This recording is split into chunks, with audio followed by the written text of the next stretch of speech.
You stole from the wrong woman.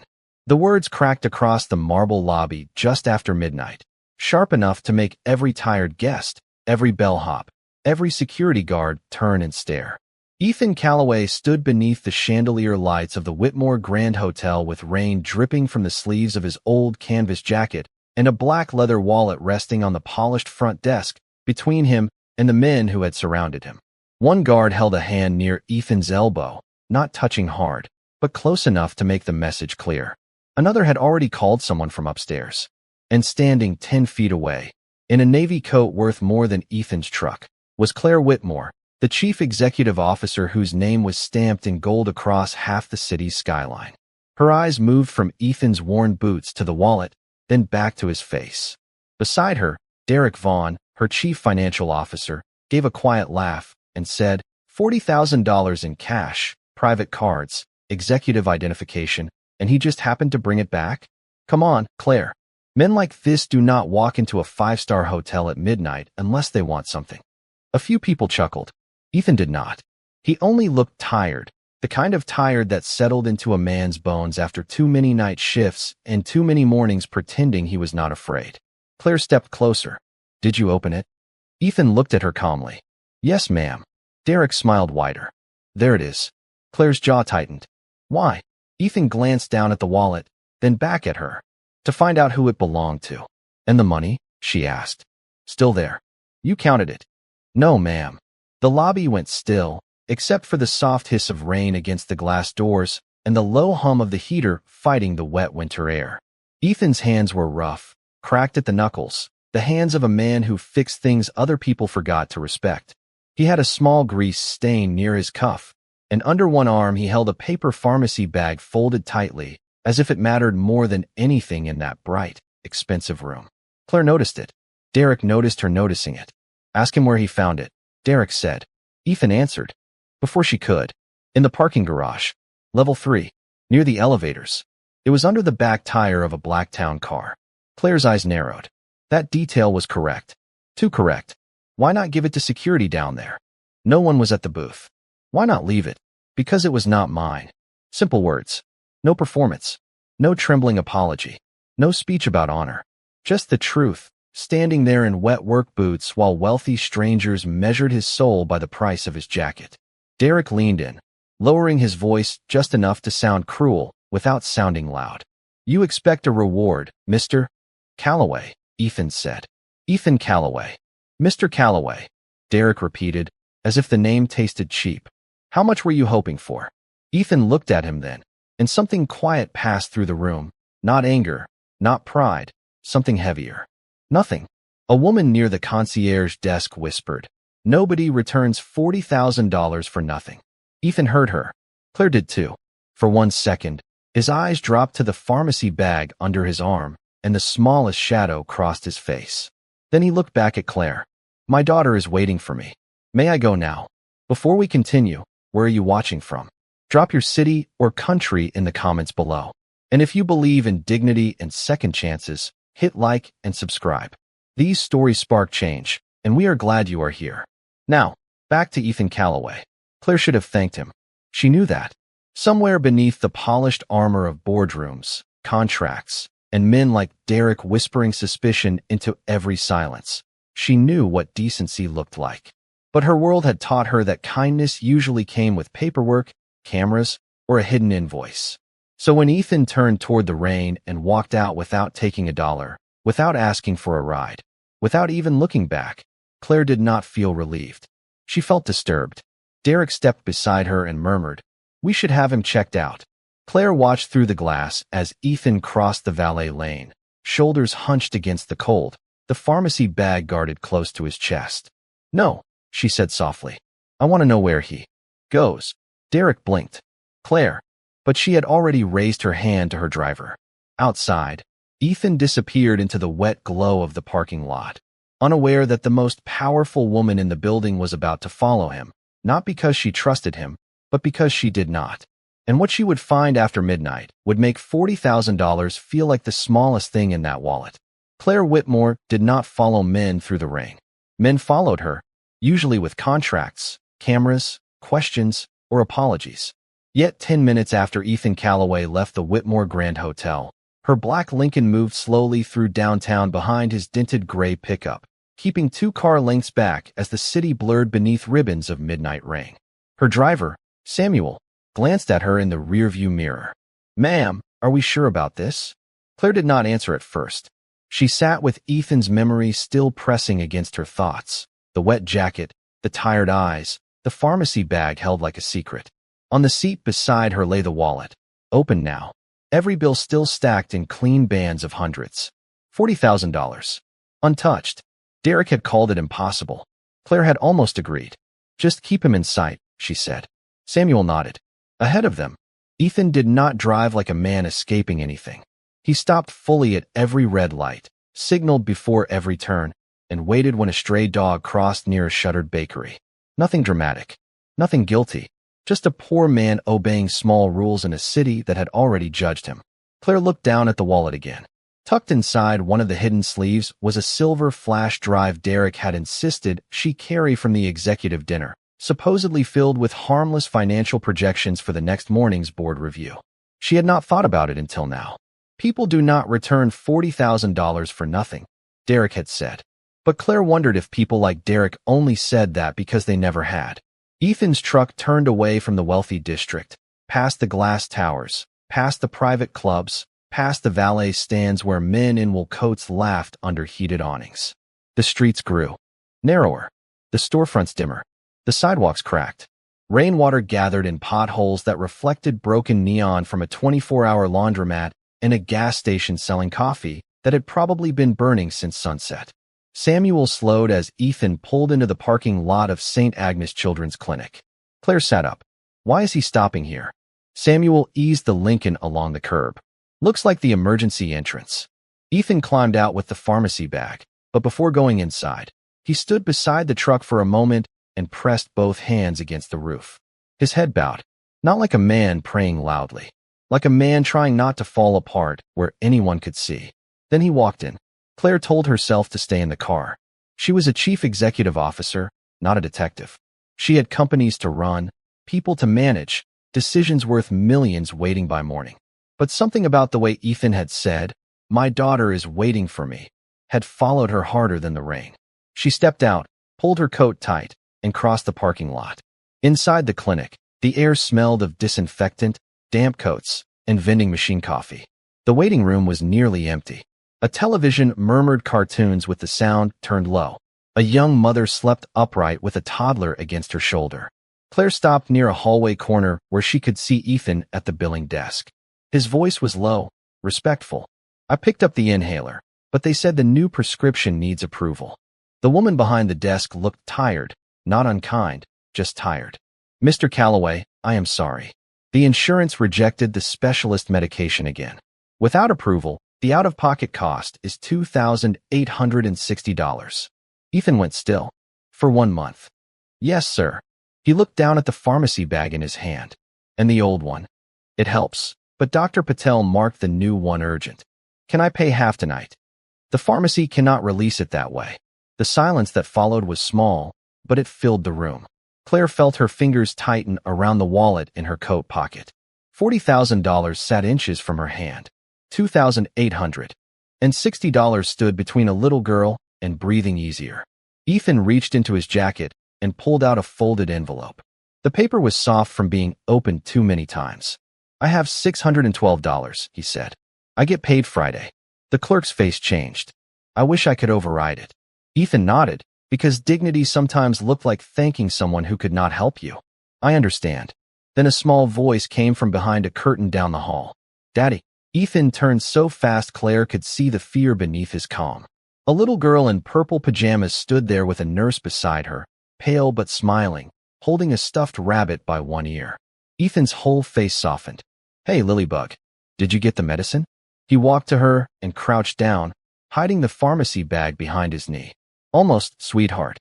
Claire looked away, not because she was bored, not because she was embarrassed for him, because the man who had returned enough money to change his life was now lying gently to protect his daughter from the weight of being poor. And for the first time in years, Claire Whitmore felt rich in a way that made her ashamed. Claire remained near the hallway corner long after Ethan lifted Lily into his arms. He held her carefully, one hand behind her back, the other smoothing the tangled hair from her forehead, as if every small gesture could make the world gentler. "Were you scared?" he asked. Lily shook her head, but her fingers tightened around his collar. "Only a little." "That is brave." "Were you scared?" Ethan smiled, but it did not reach his eyes. "Only a little." The nurse looked down at the chart and gave him the kind of smile people give when they wish kindness could pay for medicine.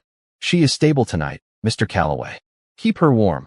Keep the rescue inhaler close, and call us immediately if her breathing changes." Ethan nodded. "Thank you, ma'am. Dr. Patel will try the insurance appeal again in the morning." "I appreciate it." He said it like a man who had learned to survive on words that were not promises. Claire watched him sign the discharge paper, tuck the useless pharmacy bag into his jacket, and carry Lily out. Into the rain. She should have stepped forward then. She should have said his name, explained herself, offered help without pride. But shame has a strange way of making even powerful people silent. So she followed again. Not closely. Not like a hunter now. More like a witness who had arrived late to the truth. Ethan drove 20 minutes east, beyond the clean hotel lights and the glass towers with their glowing company names, into a neighborhood where the street lamps flickered and the houses leaned tiredly against winter. His truck turned into the lot of a faded brick apartment building beside a closed tire shop. Claire's Lincoln stopped across the street. Through the wet windshield, she saw Ethan carry Lily up the stairs to the second floor, balancing her weight against one hip while unlocking the door with practiced difficulty. A yellow porch bulb buzzed above them. The door opened. Warm light spilled out, thin but honest. Claire sat very still. Samuel did not speak. In the small apartment window, the curtains had not been fully closed. She could see only pieces, but sometimes pieces tell more truth than a whole performance.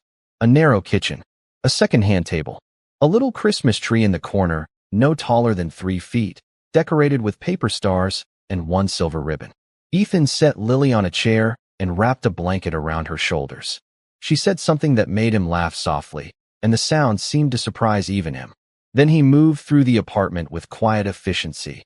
Kettle on the stove, shoes lined by the door, a towel under a leaking windowsill, a small portable heater angled toward his daughter.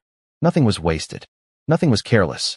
Claire's mansion had rooms she had not entered in months. Ethan's apartment had no space for loneliness, only need. Lily pointed toward the table. Ethan hesitated, then reached into a kitchen drawer and took out 4 envelopes bound with a rubber band. He laid them down one by one. Claire could read the words because they were written in thick black marker. Rent. Medicine. Lily's lunch. Christmas. He opened the first envelope and counted slowly. Then the second. Then the third. His shoulders sank a little with each one. The 4th envelope was almost flat. Lily watched him with the solemn face of a child who had learned too early when not to ask questions. "Daddy," she said, her voice faint through the glass when Claire lowered the car window an inch. "Is Santa still coming?" Ethan froze for half a breath.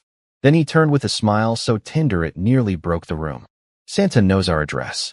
Even if we move?" Ethan looked toward the envelope marked rent. The rain tapped the window between them like small fingers. "Even then, sweetheart." Lily seemed satisfied. Ethan turned away just long enough to press his palm over his eyes. Not for drama. Not for pity.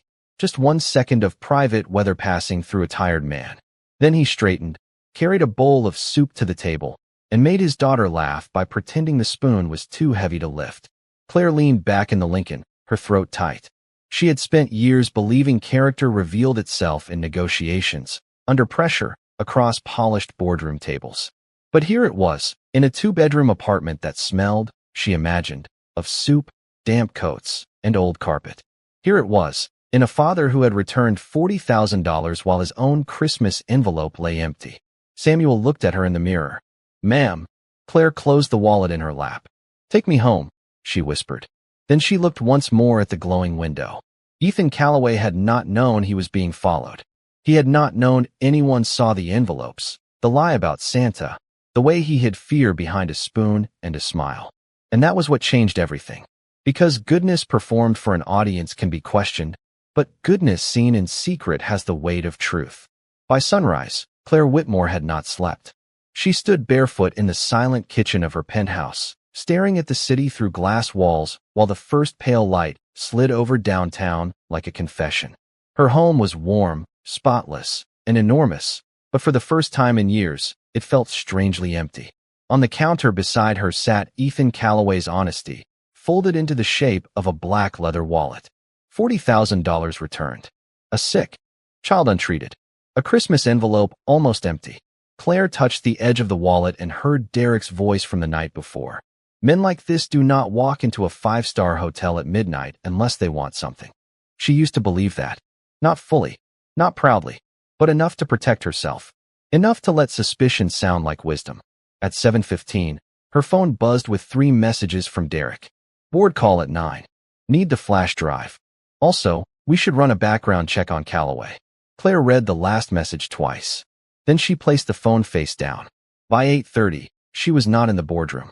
She was sitting in the back booth of Miller's Diner, 6 blocks from St. Agnes Children's Clinic, wearing an old gray sweater, dark jeans, and a baseball cap pulled low enough that no one in her world would have recognized her. The place smelled of coffee, bacon, maple syrup, and old wood. Truckers sat at the counter. Nurses in blue scrubs leaned over eggs and toast. A radio near the kitchen played soft country music under the clatter of plates. Claire had chosen the booth because she could see the door. At 8:42, Ethan walked in. He looked even more tired in daylight. His jacket was dry now, but still worn at the seams, and his eyes carried the quiet math of a man adding bills before breakfast. The waitress, a woman in her 60s with silver hair and a pencil behind her ear, called out, "Morning, Ethan." "Morning, June. Lily okay?" He paused just a little. "She is home resting." June's face softened. "You eating today or just fixing my sink again?" "Depends which one is cheaper." She pointed toward the kitchen. "Sink first. Coffee after." Ethan smiled and disappeared through the back hallway with a small toolbox. Claire watched as if she had found the missing chapter of a book she had misread. He was not a guest here. He was not a customer. He was the man people trusted when something broke. 10 minutes later, a sharp complaint cut through the diner. A businessman at the counter held up his phone and snapped at June. "I have been waiting 12 minutes for a refill. Is service always this slow in this dump?" The room dipped into an uncomfortable hush. June flushed. "Sir, I am sorry. We are short today. That is not my problem." Ethan stepped out from the hallway, wiping his hands on a rag. "Coffee is fresh," he said calmly. "I can pour it." The businessman looked him over. "Do you even work here?" Ethan picked up the pot. "Today, apparently." A few people smiled. The tension loosened. He filled the man's cup, then topped off 3 others without being asked. No insult. No lecture. Just grace with work boots on. Claire felt something settle in her chest, something softer than admiration and heavier than guilt. When Ethan finally sat at the counter with a cup of black coffee, she stood and walked to the register. She paid for her untouched breakfast, then laid 10 crisp $100 bills under the edge of her plate. June's eyes widened. "Honey, that is too much." Claire whispered, "It is for him." But Ethan had seen it. He rose before she reached the door. "Ma'am." Claire stopped. She did not turn right away. "You forgot something." His voice was gentle, but firm. She faced him. Recognition flickered in his eyes. Not surprise exactly. More like confirmation. He had known. Maybe not at first, but now. Ethan held out the money. "I did not forget it." "Then I cannot take it. You do not even know why I left it." "I know how it feels." The diner grew quiet again, but this silence was different from the hotel lobby. This one listened. Claire lowered her voice. It was not pity. Ethan's face remained calm. "Then do not make it look like pity." The words landed cleanly, without cruelty. Claire looked at the money in his hand, then at the man who had every reason to take it and still refused to let desperation become a leash. "What would you call it?" she asked. Ethan glanced toward the kitchen, toward June, toward the people pretending not to watch. "If you want to help, help where it does not put a spotlight on someone's shame." Claire had negotiated with governors, investors, and lawyers who used silence as a weapon. But Ethan used silence as a boundary. She took the money back slowly. "You knew I followed you. I knew someone did. Why did you not say anything?" Ethan picked up his toolbox.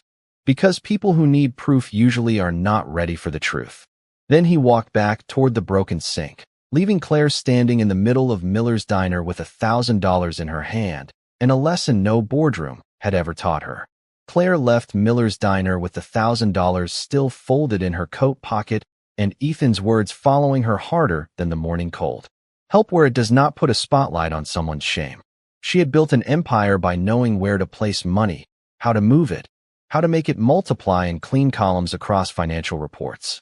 But she had never thought much about the weight of money when it landed in front of someone who had already been made to feel small. By 10 o'clock, she was back inside Whitmore Tower, moving through the executive floor while assistants straightened, lawyers stepped aside, and Derek Vaughn hurried toward her with a tablet under one arm. "Claire, where have you been?" The board call was pushed twice.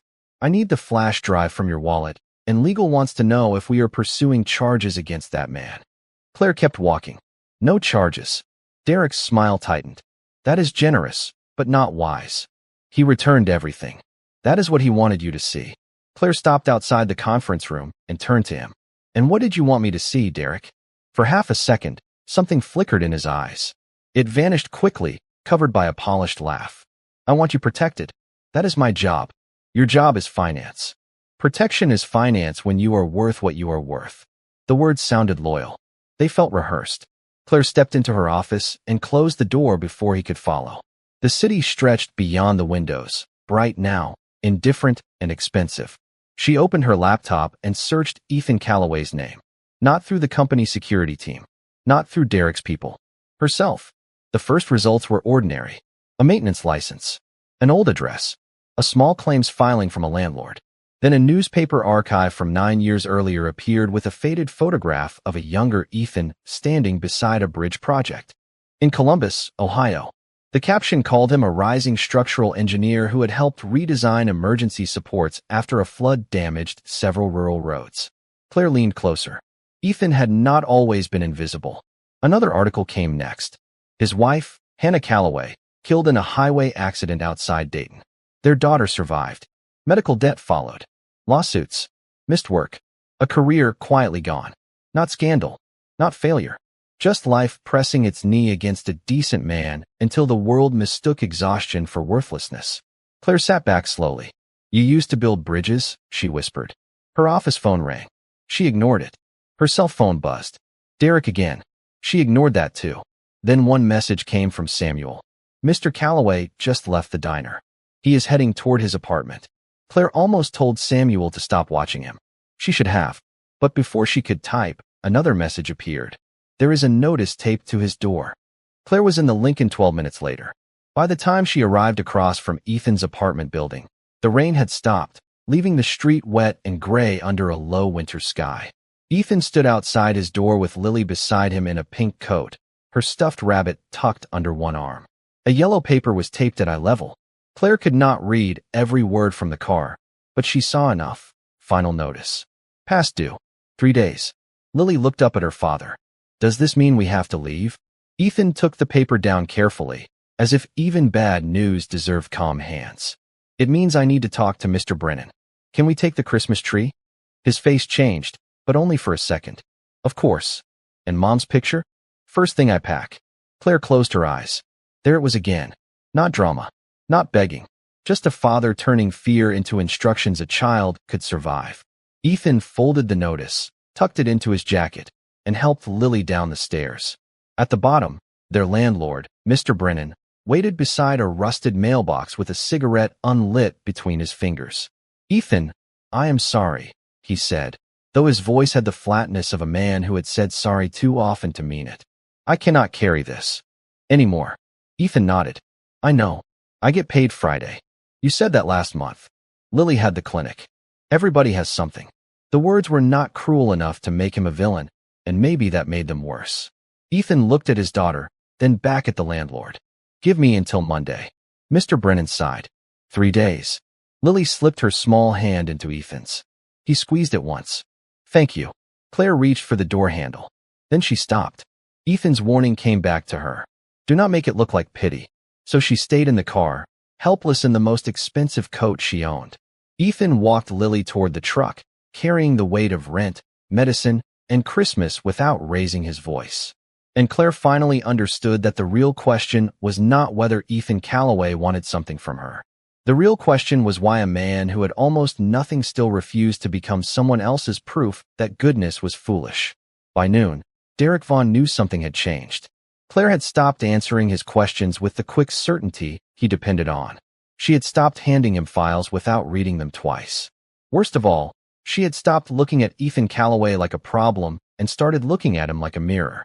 Derek sat alone in his glass office on the 39th floor of Whitmore Tower, watching security footage from the hotel lobby again and again. Ethan entered from the rain. Ethan placed the wallet on the desk. Ethan waited. Ethan left. No panic. No greed. No mistake. That was the trouble with honest men. They made dishonest men look louder. Derek paused the video on Ethan's face and tapped one finger against the screen. "You should have taken the money," he muttered. Then he opened a second file, one Claire had not seen, and began typing a report with careful, poisoned language. Possible digital tampering. Suspicious handling of executive property. Attempted access to confidential financial materials. By 1:30, that report had reached the private security office. By 2:15, it had reached a police contact who owed Derek a favor from a charity gala sponsorship. By 3 o'clock, Ethan Calloway was standing behind Miller's Diner with his sleeves rolled up, fixing the freezer motor while June complained that the lettuce was turning soft. "You know," she said from the kitchen doorway, "most men would charge me double for emergency work." Ethan tightened a wire and smiled faintly. "Most men are smarter. You hungry? Always. Then stop pretending coffee counts as lunch." Before Ethan could answer, Lily appeared at the back entrance with her backpack over one shoulder, cheeks pink from the cold. June had picked her up from school because Ethan's truck had trouble starting again. "Daddy, Miss June said I can have pancakes for dinner." Ethan looked over the freezer door. "Miss June is a dangerous influence." Lily grinned. "The best kind." For one small minute, the world was gentle. The freezer hummed back to life. June clapped once. Lily laughed. Ethan bowed with the screwdriver like a magician. Then the bell above the front door rang, and the room changed. Two police officers stepped inside with a man from Whitmore Security behind them. The diner fell quiet one table at a time. Forks paused. Coffee cups hovered. June wiped her hands on her apron and moved forward. "Can I help you?" The taller officer looked past her. "Ethan Calloway?" Ethan set the screwdriver down slowly. "That is me." Lily stepped closer to him. "Daddy." He put one hand gently on her shoulder. "It is okay." The officer's voice stayed professional, but the words carried weight. "We need to ask you some questions regarding a report of stolen executive property and attempted access to confidential materials." June's face hardened. That man returned what he found. The security employee cleared his throat. "The company has reason to believe the wallet may have been opened for more than identification." Ethan looked at him calmly. "I opened it to find the owner." "Did you remove a silver flash drive?" "No." "Did you copy anything from it?" "No." "Can you prove that?" The question hung there, ugly and unfair, because poor men are often asked to prove what rich men only have to deny. Lily's eyes filled. "My dad does not steal." Ethan crouched immediately, turning his body between her and the watching room. "Lilybug, look at me. They think you did something bad. People can think wrong things, but they are saying it out loud." His voice softened. "Then we stand taller, not louder." The officer shifted, uncomfortable now. "Mr. Calloway, we are not arresting you at this time, but we do need you to come downtown and make a statement." A customer near the window lifted a phone. Another whispered. The sound moved through the diner like cold air under a door. Ethan saw it all. The cameras. The suspicion. The way Lily tried to make herself smaller beside his leg. He did not argue. He did not beg. He took off his work gloves, folded them neatly, and handed them to June. "Can Lily stay with you?" June's eyes shone. "Of course she can." Lily grabbed his sleeve. "No, Daddy." Ethan knelt again and held her hands, both of them, like they were the most important things in the room. "Listen to me. Truth walks slower, but it gets there. Promise. Promise." Outside, across the street, Claire's Lincoln rolled to a stop just as Ethan stepped out with the officers beside him. She saw Lily crying through the diner window. She saw June holding the child back with one arm and pointing angrily at the man from security with the other. Then Claire saw Derek's name on the message that had just arrived on her phone. "Handled the Calloway situation. You are protected." Claire's face went still. Not cold. Not confused. Still. The kind of stillness that comes before a door closes forever. She looked at Samuel and said, "Take me to the security office. Now." And for the first time, the suspicion that had followed Ethan turned around and began walking toward the man who had sent it. Claire did not speak on the ride back to Whitmore Tower. The city moved outside the windows in hard silver streaks, office lights blinking awake against the gray afternoon, traffic dragging through puddles left by the morning rain. Her phone kept buzzing. Derek. Legal. Derek again. She did not answer. Samuel pulled into the underground garage beneath the tower, and Claire stepped out before the car had fully settled, walking toward the private elevator with the kind of calm that made people move aside without knowing why. Upstairs, the security office smelled of stale coffee, warm electronics, and nervous men. 3 monitors glowed over a long desk. A young supervisor stood too quickly when she entered. "Ms. Whitmore, we were not expecting you." "I know." Mr. Vaughn said all requests should go through him. Claire looked at him. "Mr. Vaughn does not own this building." The room went quiet. She placed her wallet on the desk. "Show me every camera angle from the hotel parking garage last night. Level 3, 10:45 to 12:15. The supervisor hesitated. "Ma'am, that footage is under internal review." "Then review it with me." He swallowed and began typing. On the first monitor, the garage appeared in pale blue light, empty except for a black town car parked near the elevator. Rainwater dripped from the ceiling pipes. At 11:19, Ethan's gray pickup rolled in slowly and parked 20 yards away. He stepped out carrying a tool bag, shoulders bent against exhaustion. At 11:22, another figure entered from the stairwell. Expensive coat. Confident walk. Derek Vaughn. The supervisor froze. "Is that?" "Yes," Claire said. Derek looked around, then removed the black wallet from his coat and placed it beside the rear tire of the town car. Not dropped. Placed. He crouched for a moment, as if checking something inside it, then walked away through the stairwell. 3 minutes later, Ethan crossed the frame. He noticed the wallet, stopped, picked it up, and opened it just long enough to check the identification. Then he looked toward the empty security booth. He waited. No one came. Finally, he turned toward the elevator with the wallet in his hand. Claire felt shame rise in her chest, but she did not let it move her face. "Pull the elevator camera." The supervisor obeyed. Ethan stood alone in the mirrored box, wet hair, tired eyes, wallet held openly in both hands. He never touched the cash. He never removed the flash drive. He only stared at the identification card as if memorizing the name of someone he needed to find. Claire whispered. He told the truth. Before anyone could answer, the office phone rang. The supervisor picked it up, listened, and looked at Claire. "Ma'am, downtown police just called." Mr. Calloway gave his statement. "They are asking whether company security can confirm the chain of custody before they release him." Claire's voice sharpened. "Tell them yes. Tell them we are withdrawing the complaint. And tell them to bring him here if they need formal confirmation from me." The supervisor nodded quickly. That was when the office door opened. Derek stepped in, breathing slightly fast, wearing the smile of a man who had practiced innocence in polished glass. "Claire, thank God. I heard you came here. This is exactly why I told security to handle it carefully." Claire turned slowly. Carefully. Derek glanced at the monitors, and for the first time since she had known him, his confidence slipped.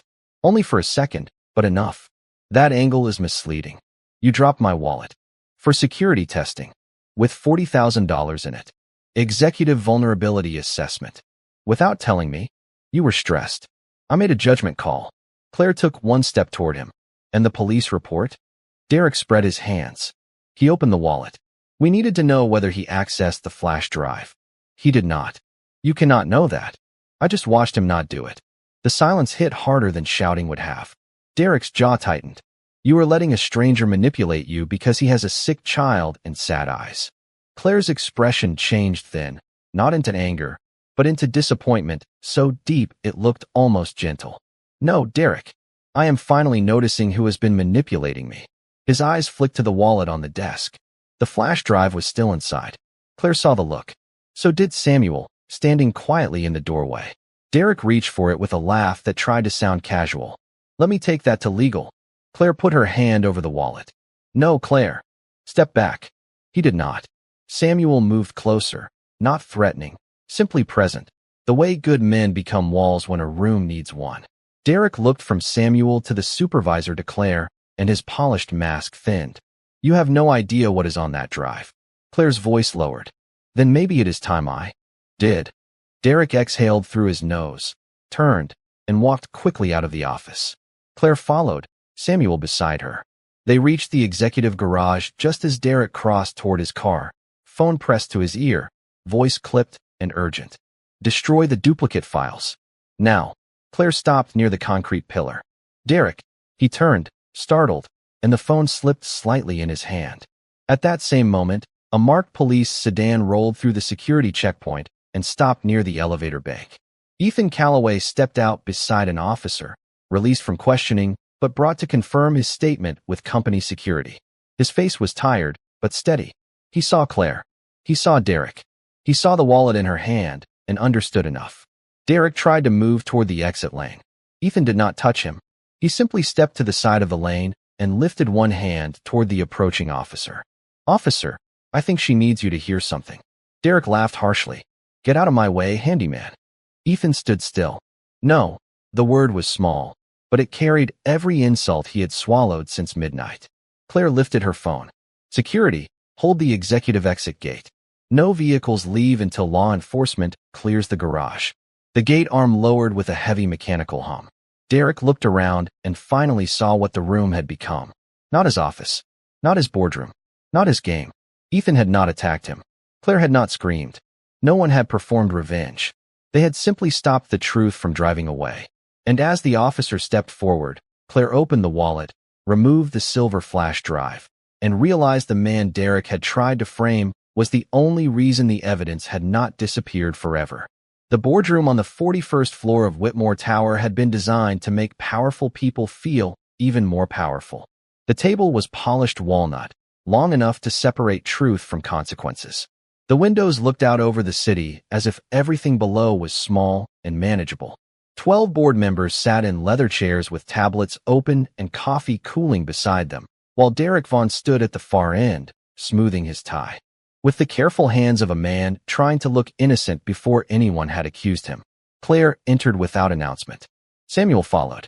Then Ethan Calloway stepped in behind them wearing the same worn jacket from the night before, his hair still damp from the weather, his face calm enough to make several people uncomfortable. A murmur moved around the table. Derek smiled like he had been waiting for this. Claire, I am glad you are here. I was just explaining that we have a serious breach involving this man. One board member glanced at Ethan. Another looked down at his shoes. Derek continued, voice polished, wounded, almost noble. Mr. Calloway was found in possession of executive property containing confidential materials. Whether motivated by desperation or outside influence, we cannot allow sympathy to interfere with corporate security. Ethan said nothing. Claire placed the black wallet in the center of the table. The soft sound of leather against wood seemed louder than it should have. Did you finish? She asked. Derek blinked. I beg your pardon. Did you finish lying? The room went still. No one reached for coffee now. Claire nodded to the screen at the wall. Play it. The lights dimmed. Security footage filled the room in cold blue color. The parking garage. The town car. Derek entering from the stairwell. Derek looking over his shoulder.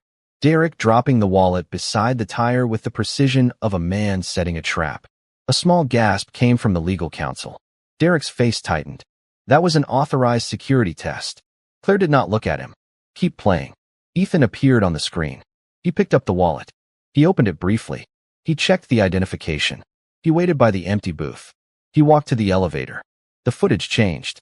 Inside the elevator, Ethan held the wallet openly, never touching the cash, never removing the flash drive, never hiding anything from a camera he did not even know was watching.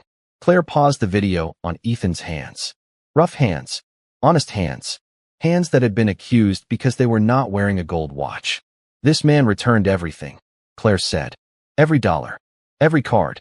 Every file. Derek forced a laugh. Video does not prove he did not copy the drive later. Claire turned to Samuel. He connected a laptop to the screen. Then let us talk about what was on the drive. Derek's smile vanished. The first file opened. Transfers. Shell vendors. Charitable accounts. Payments routed from the Whitmore Children's Health Fund into companies with empty websites and mailboxes in Delaware. The room did not erupt. It sank. One by one, the board members leaned forward, not in curiosity now, but in dread. Claire opened the next folder. Internal emails. Derek's name. His approvals. His instructions to delay grants, deny emergency funding, and mark pediatric assistance requests as pending while money disappeared into accounts he controlled. Ethan's eyes lifted slowly. Children's Health Fund? Claire's voice softened, but only for him. Yes. The words landed in him before he could stop them. Lily's denied medication. The clinic desk. The $612 in his envelope. The appeal that never moved. Not because there was no money, but because someone had stolen Mercy and called it finance. Derek stepped back. This is being taken out of context. Claire faced him fully. You framed an innocent father to hide the fact that you robbed sick children. That is not what happened. Then explain the phone call in the garage. Samuel played the audio from Claire's phone, clean enough for every syllable to cut. Derek's own voice filled the boardroom. Destroy the duplicate files. Now, no one breathed loudly. No one defended him. Even the city beyond the glass seemed to hold still. Derek looked around the table, searching for one ally, one old favor, one person willing to pretend not to understand. He found only lowered eyes. Claire took a slow breath. Effective immediately, Derek Vaughn is terminated for cause. Legal will cooperate fully with law enforcement and federal investigators. Every dollar taken from the Children's Fund will be traced, recovered where possible, and restored. The legal counsel nodded, already typing. Derek's face went pale. Claire, listen to me. No, she said. I listened long enough. Security opened the boardroom. Doors. Derek did not shout. Men like him rarely shout when the room finally sees them clearly. He gathered his phone with shaking fingers and walked out between two officers, smaller with every step. When the doors closed, the silence that remained was not empty. It was judgment. Claire turned back to Ethan. He stood near the wall, uncomfortable under the sudden respect of people who had never respected men like him without proof. She looked at the board, then at him. The poorest man in this room was the only one who did not sell his soul. No one clapped. No one needed to. One by one, the board members lowered their eyes, and the entire room became still beneath the weight of a father's quiet dignity. After the boardroom emptied, Ethan Calloway remained by the window as if he did not know what to do with vindication. For most men, being proven right would have felt like victory. For Ethan, it seemed to feel like weight. Claire stood a few feet away with the black wallet in her hand, no longer a symbol of suspicion, no longer a trap, just leather and stitching that had carried more truth than any speech in that tower. Mr. Calloway, she said softly. Ethan turned. Ethan is fine. Then call me Claire. He gave a small nod, but he did not smile. Is my daughter's clinic part of that fund? Claire looked down for half a second. Yes. The answer hurt him, but he did not let it harden him. He only looked out at the city and whispered. She thought Santa forgot the address. Claire swallowed. There were things money could repair quickly, and things money had no right to touch without humility. The fund will be restored today, she said. Not as a favor to you. Not quietly slipped under a door. Properly. Publicly. Every family delayed by Derek's theft will be contacted. Every eligible child will receive what they should have received. Ethan studied her face, searching for pity and finding something else. Accountability. Thank you, he said. But I do not want Lily used in a press release. She will not be. And I do not want a reward. Claire almost smiled at that, but the sadness in his eyes stopped her. I know. 3 days later, St. Agnes Children's Clinic received emergency funding from the restored Whitmore Children's Health Fund. No cameras came. No giant check appeared. No one asked Lily to smile for strangers. Her new medication was approved before noon, and by evening, she was sitting upright in her hospital bed, breathing easier, coloring a paper star with a purple crayon. Ethan sat beside her, holding the stuffed rabbit while pretending it needed medical attention too. Lily giggled so hard the nurse peeked in just to make sure everything was all right. At the doorway, Claire stood with a plain paper bag in her hands. Ethan saw her and rose. You did not have to come. I know. Lily looked up. Are you the lady with the wallet? Claire blinked, then laughed softly. I am. Daddy said you lost it. Ethan closed his eyes for a second. Claire walked closer. Your dad helped me find more than a wallet. Lily tilted her head. Like what? Claire looked at Ethan, then at the little girl whose courage had been living inside rent envelopes and clinic forms. The truth, she said, and a better way to use what I have. On Christmas Eve, the small apartment on the second floor still had the same buzzing porch light, the same tiny tree, the same paper stars. But the air inside felt different. Not richer, not louder, just lighter.